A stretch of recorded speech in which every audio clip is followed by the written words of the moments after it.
Estamos de volta com mais um encontro do nosso curso de Machine Learning com linguagem R.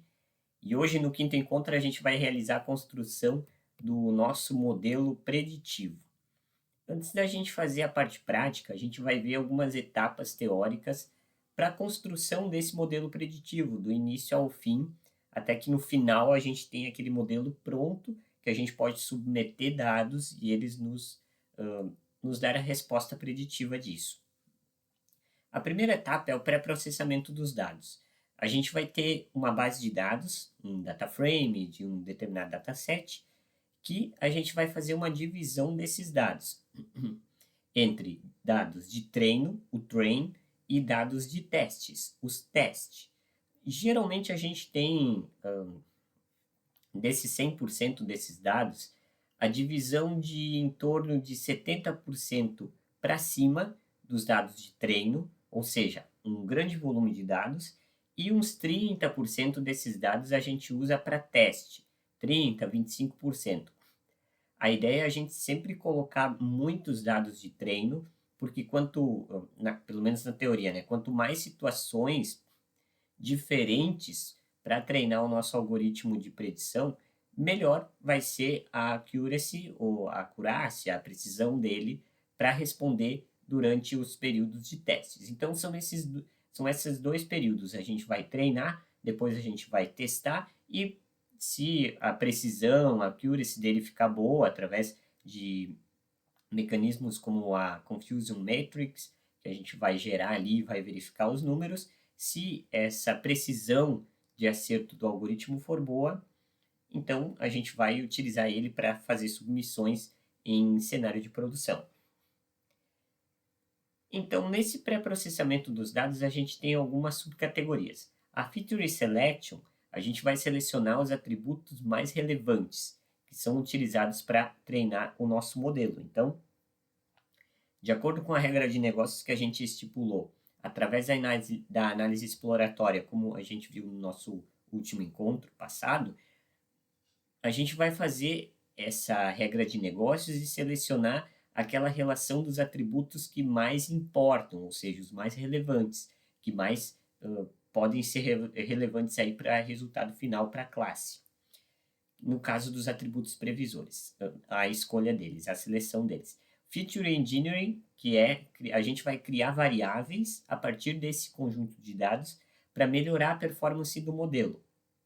Então, a gente consegue melhorar a performance do modelo através disso. A Normalization, Standardization, que nesse caso a normalização, o nosso dataset, a nossa base de dados, ela pode conter variáveis em diferentes escalas, em escalas com muita discrepância de dados. Digamos assim, que a gente tenha 1000 variáveis, onde que 990 dessas variáveis têm os valores de 0 a 10, e essas outras 10 variáveis tenham valores com muita discrepância de intervalo, por exemplo, valores de 50, 70. Então, você vai ter ali na análise exploratória gráficos, como, por exemplo, de histogramas, ou até mesmo boxplot, principalmente histogramas, onde que a gente vai ver esses valores e vai ter uma discrepância das barras muito grandes, porque a maioria deles vai ficar ali na casa do 0 a 10, e um ou dois vai ficar lá nos 50, nos 70. Então, a gente tem um intervalo, um range de valores muito grandes, muito discrepante, e a normalização ela vai achatar isso. É um tipo de padronização, a normalization e standardization são dois tipos de padronizações que a gente consegue colocar esses dados numa mesma escala, tanto para o eixo Y vertical quanto para o eixo X horizontal. Normalização para o eixo X horizontal.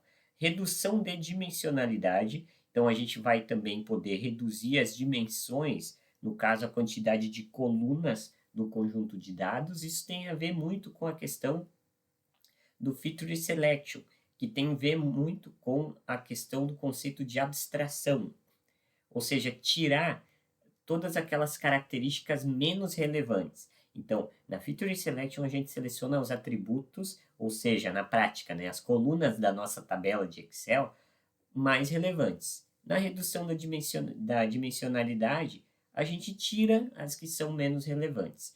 E a gente faz aí, por fim, o que a gente viu ali, a gente divide todo esse conjunto de dados entre alguns de treino e de teste. A gente faz a divisão parte a parte. Geralmente muito mais de teste, aliás, muito mais de treino e alguns de teste que são bem distintos para a gente ver situações diferentes e se o algoritmo vai ter aí uma acurácia boa para que ele seja utilizado em produção. Se ele vai prever com assertividade ou não, o quanto, né, um valor aí para estipular estatisticamente.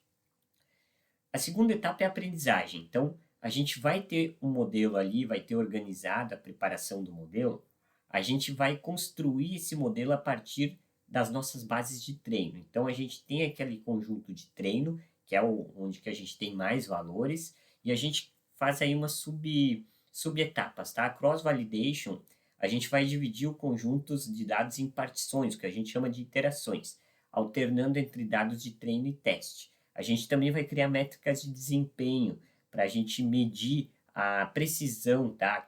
A accuracy, a acurácia, no caso, é a previsão, a precisão, aliás, o percentual de previsões corretas nas classificações que o nosso algoritmo vai fazer quando a gente submeter dados. E depois que a gente tiver tudo isso resolvido, a gente pode também trabalhar com otimização. Nesse caso, otimização de hiperparâmetros. A gente pega lá um conjunto de hiperparâmetros que podem ser alterados, combinados, e que a gente consegue dar uma modificada com o objetivo para otimizar a performance desse modelo. A terceira etapa é a etapa da avaliação. A gente vai ter que avaliar o modelo se ele está prevendo com assertividade, submetendo os dados de teste. O modelo vai gerar previsões, a gente vai comparar os resultados através de algumas estruturas como a matriz de confusão, a Confusion Matrix, que a gente vai ver aí dados estatísticos de quanto é a acurácia do modelo, quanto é a precisão, a gente vai ver esses dados. E, por fim, a predição. Então, quando a gente tem um modelo finalizado, com uma boa precisão, uma boa acurácia, a gente pode submeter novos dados para que ele funcione de fato em ambiente em produção. Legal. Eu estou no nosso RadStudio Online, eu resetei todo o ambiente. Eu criei um arquivo chamado modelo preditivo, eu só deixei ainda o nosso CSV dos diabetes, que a gente viu no encontro passado, inclusive nesse encontro também, se você estiver me assistindo pelo YouTube, eu vou deixar o link desse arquivo, no caso do repositório, no GitHub, e também no meu site para que você consiga pegar tanto no meu site os códigos que a gente está colocando aqui, quanto no GitHub esse arquivo do diabetes.csv, e você ter aí a mesma experiência da questão do encontro, tá? Primeiro, eu separei aqui um código que a gente fez no último encontro, só que de uma forma um pouco mais sucinta. A gente vai importar o DeepLearn, o pacote. Vale lembrar aqui que esse comando só vai funcionar se a gente tiver esse pacote instalado. Tá? Aqui a gente vai carregar, o library carrega o pacote. A gente vai fazer o upload do arquivo diabetes CSV, a gente vai converter para um fator a linha do atributo classe, ou seja, do outcome, que é... Lembra que o nosso atributo, a regra de negócio é a seguinte: se o outcome, a saída, o atributo classe, a resposta da previsão for 1, quer dizer que o diabetes pode ser, quer dizer que o paciente pode ser portador de diabetes. Se a resposta for 0, esse paciente ele não é portador de diabetes. Então aqui a gente já faz essa categorização através de um factor. A gente converte esse vetor para um factor cujos levels, os níveis são 1 para a pessoa que tem diabetes, então a gente vai ter o valor 2, e o nível 0, que é para a pessoa que não tem diabetes, que vai ser o valor 1. A gente faz essa conversão, e daí depois a gente fatia esse data frame que a gente tem, esse conjunto de dados, essa base de dados que a gente tem, para pegar só os pacientes que têm a insulina igual ou menor a 250, porque esse nível de quantidade de insulina de 250 para baixo são níveis com menos certeza de que o paciente tem ou não diabetes, porque sugere-se pela regra de negócios que pacientes que tenham insulina acima de 250, elas já são portadoras de diabetes, ou seja, o outcome será automaticamente 1. Então, é uma etapa, uma etapa desnecessária, uma redundância de dados, a gente executar aqui dados que tenham esses níveis de insulina maiores do que 250, porque a gente vai ter certeza que a pessoa será portadora de diabetes, ou seja, o outcome será 1. Então, no diabetes 2, a gente já tem aqui o nosso conjunto de dados preparado, tá? Isso a gente fez no último encontro, só para a gente carregar, como a gente vai carregar tudo do zero. E aqui a gente vai fazer o preparo do nosso modelo preditivo. A gente tem ali no diabetes 2, que a gente vai trabalhar com o diabetes 2. Então, esse aqui, a partir de agora, será a nossa base de dados, tá?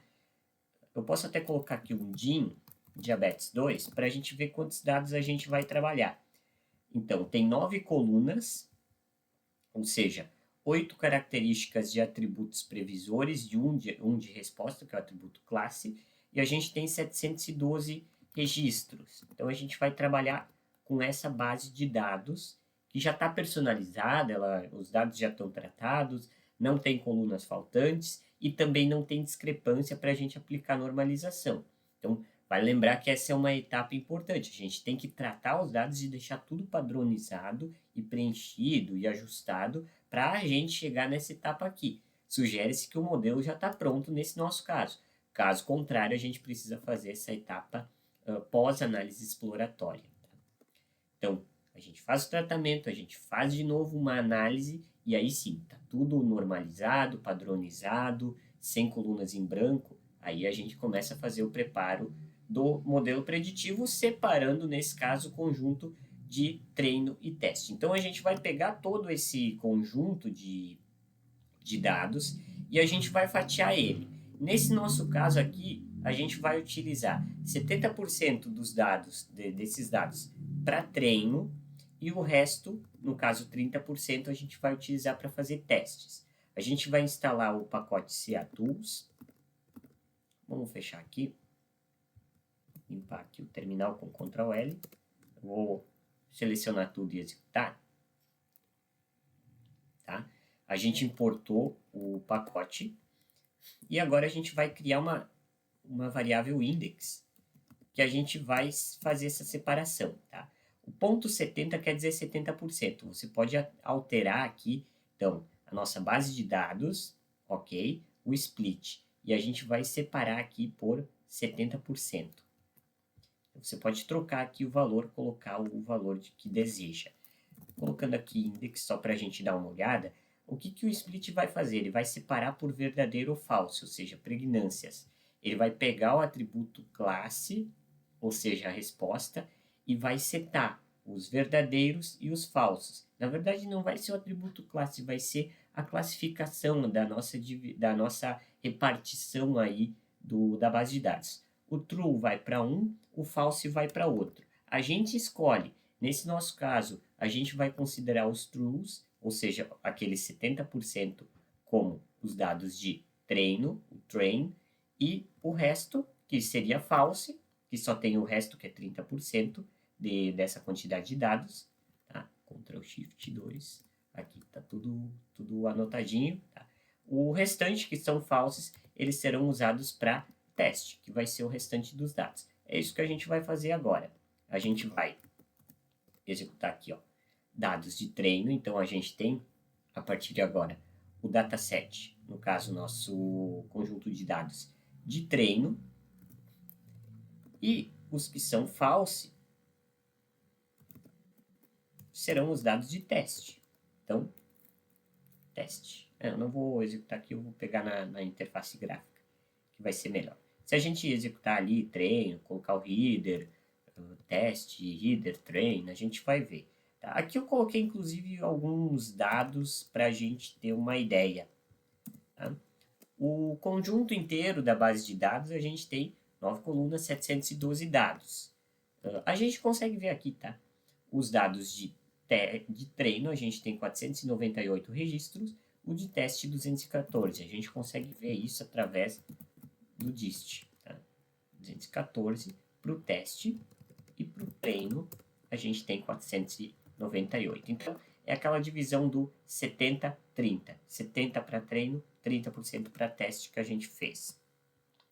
Por fim, antes da gente começar a aplicar algoritmos de machine learning através da linguagem R, a gente vai precisar desses dois pacotes, o Caret e o E1071, que a gente vai utilizar para execução de algoritmos de machine learning. A gente já vai fazer o import deles, a instalação, e no próximo encontro a gente já vai dar início a vários tipos de algoritmos de machine learning, aqui através dos algoritmos em R, e a gente vai, no final das contas, comparar qual é a melhor abordagem, qual, no caso prático, que traga maior precisão de acerto nas predições. Ele demora um pouco, ele vai fazer a instalação e vai carregar esses dois arquivos, aliás, esses dois pacotes, dos quais a gente vai utilizar. Aqui a gente inclusive vai utilizar como pré-requisito ggplot e Let's, e a gente vai, no próximo encontro, executar aí os algoritmos de Machine Learning através do algoritmo em R. Mais informações você pode encontrar lá no meu site ubsocial.github.io, esse código inclusive, e o arquivo diabetes.csv estará lá no GitHub, que eu vou disponibilizar. Se você estiver me assistindo pelo YouTube, todos esses links estarão na descrição. Um abraço e até o nosso próximo encontro.